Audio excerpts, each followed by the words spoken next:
This is the Fearless Agent Podcast, where you learn how to make way more money fast selling real estate with your host, the Fearless Agent himself, Bob Loeffler. Hey, everybody. This is Bob here at the Fearless Agent Podcast for real estate sales professionals just like you, where we explain everything you've been taught by the whole real estate industry is wrong, and you will make lots more money in way less time by doing the exact opposite. What? That's the way it works. So I want to talk a little bit today about open houses and just tell you a little story. You know, I live in Scottsdale, Arizona, land of the blazing sun, and I was going to the gym, I come home from the gym and I see an open house sign in my neighborhood. And it happened to be from the company that I used to work for, which was a Century 21. And it was from the Century 21 I used to work for. So I'm thinking, oh, maybe the person holding the open house is somebody, just one of my buddies or something. So I follow the signs. I pull up in front of a very lovely home. And then I get out of my car. I walk up to the door. I knock on the door, and this lady who I don't know answers the door. And I said, hey, I'm just the nosy neighbor. And again, I'm wearing, workout clothes, so I look like a homeless guy. So I said, by the way, I handed her my business card. I said, I'm the Fearless Agent guy, and your manager of your location used to be my business partner in real estate. She goes, oh, yeah, I've heard about you. She goes, come on in, and so I'm walking around the house with her, just chatting. She goes, oh, by the way, she goes, I'm having a problem, and maybe you can help me with it. And I said, well, what's the problem? She goes, I can't get anybody to sign my little open house register. I said, oh, sure, I'll help you with that. Let me look around the house, So then all of a sudden the doorbell rings while I'm looking at the home, and it's a real live potential buyer customer. So I said, I'm not going to cramp your style. I'll stay away, hide myself. So I hear this other lady come in, and I can hear them talking. And then all of a sudden she says, oh, I'll get Bob. Bob will know, So she comes and gets me like she has some question she thinks I might know. So then she guides me into the family room off the kitchen. And the buyer lady says, how high is that ceiling? And I go, hey, I'm Bob Loeffler. I'm not Bob Vila. I don't really know. I said, why are you asking me that? Are you, do you have like a piece of furniture and you're wondering if it will fit? And she says, yeah, that's right. I said, let me ask you something. Could you live here? And she says, yes, I think I could. I said, what would have to be different about this house in order for you to feel comfortable living here? She said, are you the owner? I said, no. What would have to be different in order for you to feel comfortable living here? She said, well, I hate this carpet. I said, yeah, me too. What would you replace that with? Would it be like different flooring? Or she goes, no, I like carpet. I just don't like that carpet. I said, well, what else would have to be different in order for you to feel comfortable living here? She goes, well, and then she points to this archway to the kitchen. It's like somebody call up the 1980s and tell them they left their archway here. And she goes, I hate that. I said, yeah, me too. I said, is that fixable? She goes, oh, yeah, that's no problem. That's not even a load-bearing wall. We could knock that down and square it up. No problem. And I said, what else would have to be different in order for you to feel comfortable living here? And she goes, let me ask you, does the seller have to close?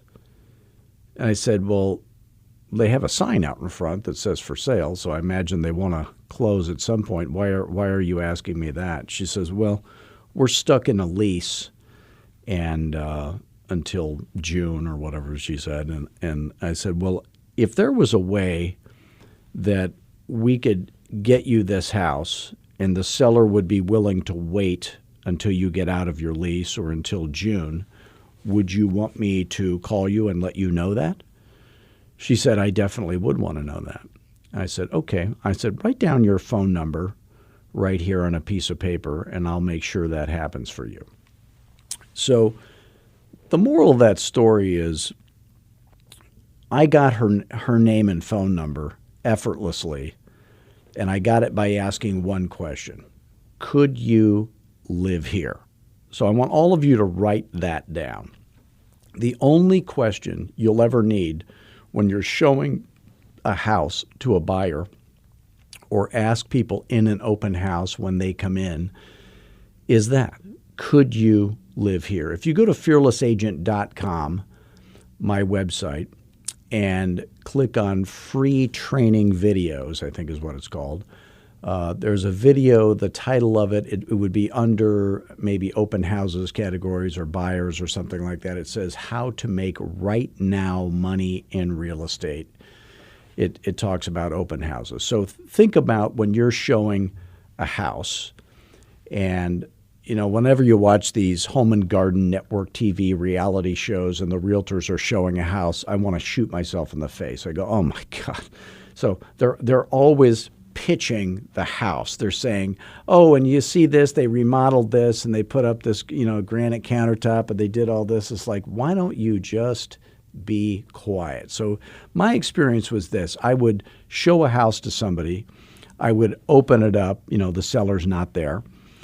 And I would say, hang on one second, and I'd run through the house, turn all the lights on, make sure every door is openable, access to the backyard and all that. And then I would say, make yourself at home. And then I'm not going to follow them around. I'm not going to be following around, because if you do follow people around, they'll end up whispering to each other because they want to say things that they don't want you to hear for whatever. So if you don't follow them around, that doesn't happen. And then what I would do is I would say, you guys look, I'm going to run out to my car for something. And then I would, get on the phone and call my wife at work. I'd say, hey, what are you doing? She goes, I'm working. I go, me too. That's it. So anyway, then when I would see that the people had gone into the backyard, then I would come back into the house and I would sit in the most uncomfortable chair in the living room or the family room or whichever living area was the most livable. And not that living room that's the museum of furniture that nobody's ever sat on, the one that people live in. And then so I would sit there and play with my, phone or whatever. And then if the people came back into the house and they sat down on the furniture with me, they're dead. They're buying the house. It's as simple as that. Now, if they come in, no, this isn't it, that's it. But I would never ask anybody, I never say anything when I'm showing a house other than these words, could you live here? If they say no, then you'd say, well, what would have to be different in this house for you to feel comfortable living here? And if they said, oh, well, nothing, I hate this neighborhood, I hate this floor plan, I hate this, if it's not changeable, I'd say, well, then why are we still here? We need to get out of here and get to your favorite house. Like I'm thinking of my mother-in-law, when I would show them houses, we would stand there talking in houses that they hated. They'd be saying, oh, look at this, and oh, look at that. I was thinking, why are we still here? Oh, my goodness. So get out and get them to the next house. Now, if they say, yes, I could live here, or something's changeable, what would have to be different in order for you to feel comfortable living here? And then if it is changeable stuff like floor covering, colors, all that kind of stuff, then you go back to the office and you write it up, okay, because the stuff is changeable. So my house that I bought, there was all this stuff that was changeable that I hated about the house. And I said, oh, the first thing I'm going to do when I buy that house is I'm going to change all that stuff. Well, most of that stuff is still the way it was. I didn't change it, but I did buy my favorite house. So, here's the secret that I notice on these realtor TV reality shows. They're always selling the stuff that's changeable. Instead of selling the stuff that's changeable, sell the stuff that's not changeable. For example, the view. If it's on the water, okay, is that changeable? And you either like that or you don't. Most people would probably like that. But there are things that are bad that are not changeable. So don't, look for the things, sell people on caring about the things that are not changeable, because you can fix the other stuff. You could change the roof. You could change you can stick windows in a house that doesn't have a window. You can certainly change surfaces and colors and flooring and countertops and all that. But some things are the way they're going to be, and those are not changeable. So if you're doing an open house, I didn't like doing open houses. There were things about open houses that I honestly just wasn't my bag, okay? So one of the things I hated was setting up the signs and taking down the signs. Now in Scottsdale, Arizona, it's 140 degrees in the shade outside. Setting up realtor open house signs, not fun. Taking those signs down. But imagine this. Imagine you didn't have to set up the signs, and all you had to do was show up to the open house, unlock the door, hide the dishes, hide the pets, euthanize the pets, whatever you got to do. And just, straighten up a little bit, turn all the lights on, and wait for the customers to walk in, and then do the open house shtick when you're there, the Fearless Agent open house strategy, then how hard would that be? And then you didn't have to take down the signs. Then I think the open house would be more pleasant. Well, you could split it with somebody and let them set up the signs and take down the signs and turn open houses into a money-generating machine. So I have a coaching student that booked 7 listing appointments in one open house. I have another coaching student that booked 6 in-office buyer appointments. Now I'm talking about a buyer has agreed to be pre-approved through his lender and booked a date and a time to meet with the agent at the agent's office from one open house, 6 of those. So if you can meet with 6, a couple of those will cancel. He'll meet with 3 and get at least 1 closing, or 2 or maybe 3 from that. So you can turn open houses into a money generating machine even if you don't like them. And while you're in the open house, you could prospect for sellers too. So you could turn the waiting time into something that's good. So, but if you got about 20 people coming through the open house, you should be booking, 3 or 6 in-office appointments. So what is the purpose of the open house? So please write this down if you would. The purpose of my open house is not to get people to sign the register, not to do anything except book appointments. So in real estate, we only get paid for 2 things. One is booking appointments to meet with people face-to-face, and the other is to get signatures on pieces of paper. So when people walk into your open house, I think it's somewhat unlikely that you're going to get them to sign a purchase agreement for that house or a different house at that moment. It could happen, but it's probably unlikely. So the real purpose of the open house is to book appointments with people to get them to meet with you at your office at a later time, and hopefully give the Fearless Agent pricing presentation. And the purpose of the Fearless Agent pricing presentation would be to get them to sign a buyer-broker agreement, which means they're going to work with you only and not any other agents at the same time. And then you're going to book an appointment when you're giving, at the end of that, an appointment to go looking at houses. And you're not going to email people and put them on this drip, the thing that all failing agents do. So fearless agents don't do the things that failing agents do. So by the way, if any of this makes sense to you, and if you happen to be earning less selling real estate than you wish you were, and you are one of those people who are open to the idea of having some help, if you would ever like to learn more, I want to just invite you to call me anytime. I've got nothing better to do than to make you rich. So if you ever have a question about how to make more money selling real estate, you can always call me 480-385-8810. That is my cell phone. And, let's just see if you and what you're trying to do and what we do here at Fearless Agent, if it would even be a good fit for you. So again, you can call me anytime, 480-385-8810. And if for those of you who say, oh, I can't afford coaching, well, you don't need to worry about that. If you can't afford coaching but you wish you could, please visit fearlessagent.com, watch my 45-minute free webinar, take lots of notes, go to the video training page that I mentioned before, and this is my guarantee to you. Those free videos will be better coaching for free than you would pay any other coach in America any amount of money for. And if you ever have a question, you can always call me because we want to help you for free so that you can get rich enough to afford our coaching as soon as possible. So we make realtors rich every day at Fearless Agent Coaching. And the secret is it all starts with a phone call. You call me at 480-385-8810 or go to fearlessagent.com and we will help you any way we can. So another story, I was in my neighborhood again after the gym, driving around. I see an open house sign, and I go to the house, and it's one of my coaching students. So, from my local area.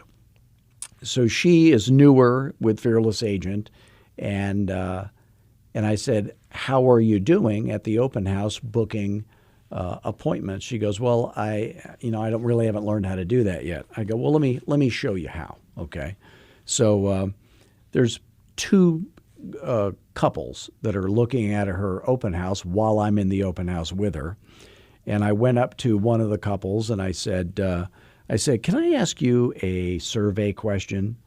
And they said, "Sure." I said, "Could you live here?" And they said, "We already do." I go, "Are you the sellers? Are you the owners of this house?" They go, "No, we're neighbors. We just live down the street." I go, "Oh, okay. Thank you for your time." So no problem. So I go in the other bedroom where this other couple was, and I said, "Can I ask you a survey question?" And they said, "Sure."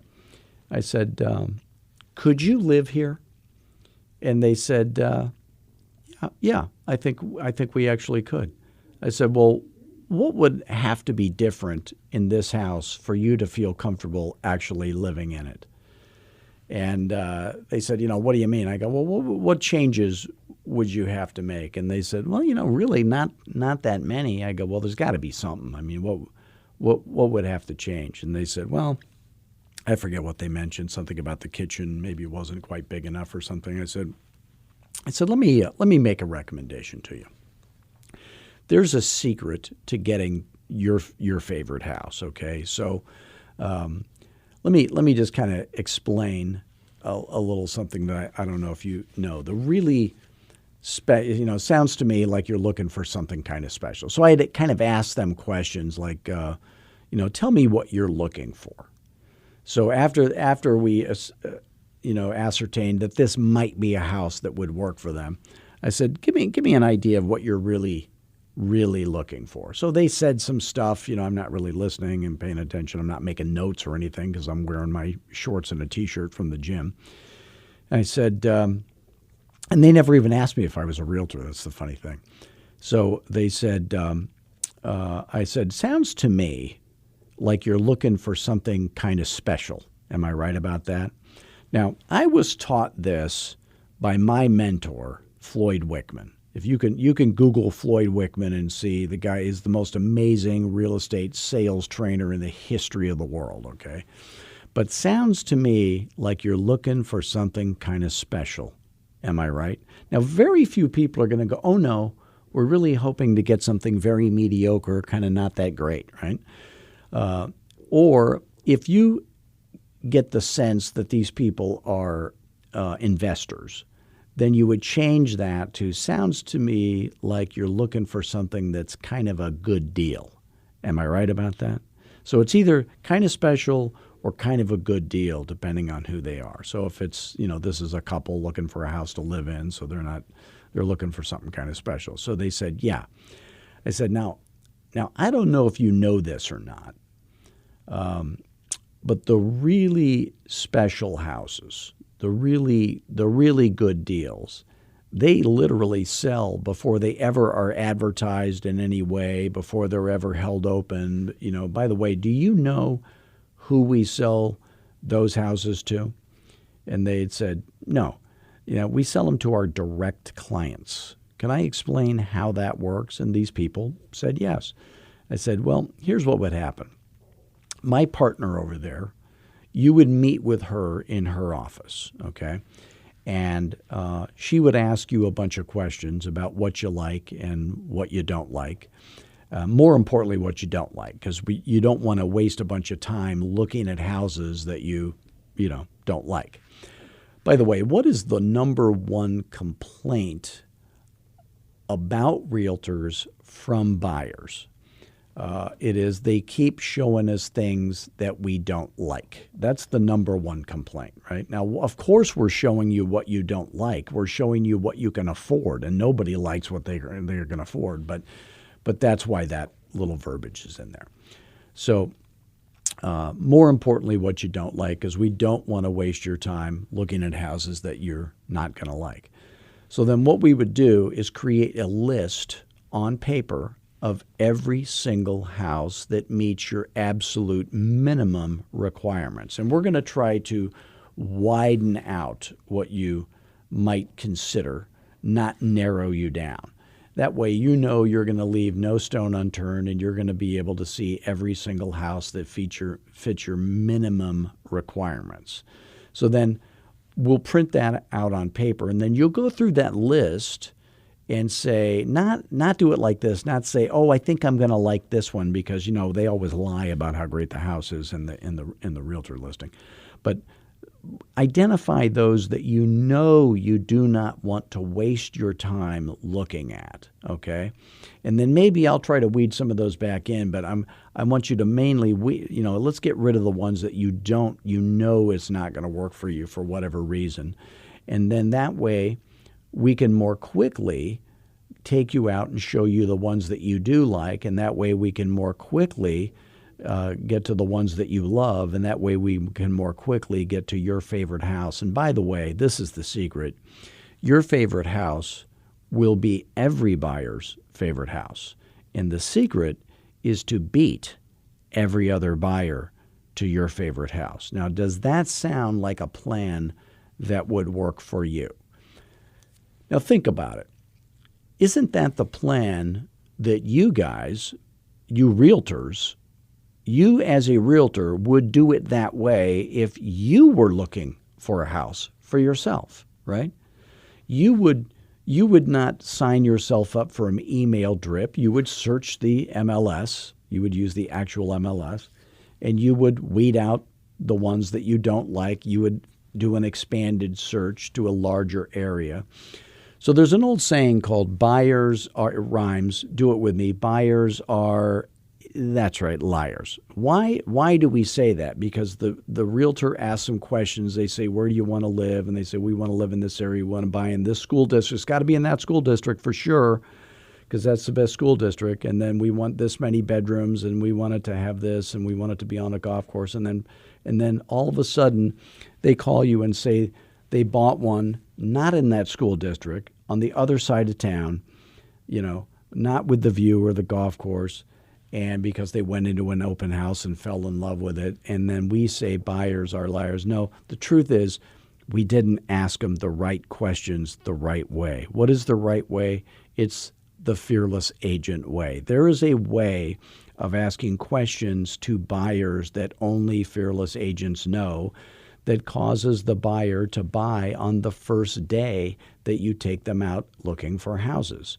So if you want to learn how all that stuff works and not have to put up with all the baloney that other agents have to put up with, my whole mission in life is to make you rich as a realtor. We don't do anything else at Fearless Agent. We make realtors rich.